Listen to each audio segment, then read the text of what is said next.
برف تو ہاتھ میں نہیں رکھی جاتی. مولانا عبدالستار خان نیازی کو برفوں کے بلاکوں میں لٹا کر پھر پوچھتے تھے بتا اب تو نے ختم نبوت کی بات کرنی ہے؟ آپ فرماتے ہاں کرنی ہے، کرنی ہے.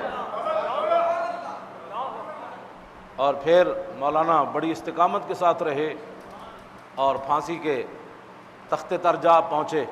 اور پھر خود فرماتے تھے کہ جب میں جیل کے اندر پہنچا کال کوٹھڑی میں تو میرے دل میں خیال آیا کہ یہ تو مجھے لٹکا دیں گے، تو پھر فوراً ہی اللہ اور رسول کی مدد میرے شامل حال ہوئی اور بغیر سوچے سمجھے میری زبان پر یہ شعر جاری ہو گیا کہ کشتگان خنجر تسلیم را ہر زمان از غیب جانے دیگر است. فرمایا نیازی کیوں پریشان ہوتا ہے؟ جو رسول اللہ کی عزت پر پہرا دیتے ہوئے شہید ہوتے ہیں وہ مرتے نہیں ہیں، ہر زمانے انہیں نئی زندگی عطا ہوتی. تو دشمن کے مقابلے میں کھڑا ہونا یہ بہت مشکل کام ہے، بہت مشکل کام ہے. ہلاکو خان کی فوج نے ایک بزرگ کو گھیرے ہوئے تھا، بزرگ کو. تو ہلاکو خان کی بیٹی جو ہے نا وہ دیکھ رہی تھی. اس نے کہا کہ اس بوڑھے آدمی کو ہماری فوج نے کیوں گھیرا ہوا ہے، یہ کون ہے؟ انہوں نے کہا یہ مسلمانوں کا بزرگ ہے. اس نے کہا اس کو میرے پاس لاؤ.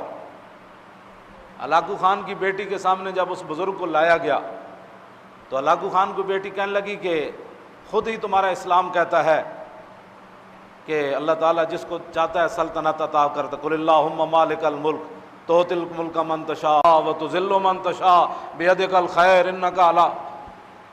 اس نے کہا تمہارا خود اسلام یہ کہتا ہے تو کیوں پریشان ہو، کیوں پریشان ہو؟ تم ذلیل تھے، اللہ نے ہمیں عزت دے دی، ہمیں بادشاہی دے دی، تم کیوں پریشان ہوتے ہو؟ وہ بزرگ کہنے لگے کہ تو نے سوال بہت بڑا کیا، میرا جواب بھی سن. اس نے کہا کہ مالک نے بکریاں بھی رکھی ہوتی ہیں اور کتا بھی رکھا ہوتا ہے، تو یہ بتا کہ بکریوں کی قیمت زیادہ ہوتی ہے یا کتے کی؟ اس نے کہا کہ نہیں، بکریوں کی قیمت زیادہ ہوتی ہے. اس نے کہا اچھا بکری اگر ریوڑ سے علیحدہ ہو جائے تو پھر کیا ہوتا ہے؟ کہتا ہے پھر کتا اس کا تعاقب کرتا ہے اور اس کو گھیرتا ہے. اس نے کہا وہ کتا کب تک بکری سے لڑتا رہتا ہے؟ اس نے کہا جب تک وہ بکری گھیر گھار کے دوبارہ اپنے ریوڑ میں واپس نہ لائے. اس نے کہا کہ یہ حضور کی امت جنہوں نے کلمہ پڑھا ہے یہ ہیں حضور کی امت کے ریوڑ، بکریاں ہیں اور تم ہو کتے. اور یہ بکریاں اپنے دین سے نکل گئیں. ہاں یہ بکریاں اپنے دین سے نکل گئیں. جس طرح بکری ریوڑ سے نکل جائے تو کتا اس کا تعاقب کرتا ہے کہ واپس آئے. یہ حضور کی امت دین کو چھوڑ کر نکلی، تم کتے بن کر ان کا تعاقب کر رہے ہو. ان کی سختیاں اس وقت ختم ہوں گی جب یہ دین کی طرف واپس آئیں گے. اس بزرگ کے جواب پر بھی لاکھوں سلام. ہاں یہ حضور کی امت ریوڑ سے نکل گئی، اسلام سے جب نکل گئی تو کتے ان کو پڑ گئے. کوئی چیچنیا میں پڑ گیا، کوئی بوسنیا میں پڑ گیا، کوئی عراق میں پڑ گیا، کوئی شام میں پڑ گیا، کوئی کشمیر میں پڑ گیا. ہاں جی یہ کتے پڑ گئے سارے. تو یہ بکریوں کی جان کب چھوٹے گی؟ جب یہ اپنے ریوڑ کی طرف، اسلام کی طرف واپس آئیں گے اور رسول اللہ کے دین کو سینے سے لگائیں گے.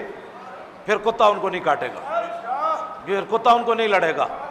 تو کتے سے بچنے کا ایک ہی طریقہ ہے کہ یہ حضور کے دین کی طرف واپس آئیں. جب تک یہ واپس نہیں آئیں گے کتے ان کو کاٹتے رہیں گے. واپس آنے کا ایک ہی طریقہ ہے، انہیں جانا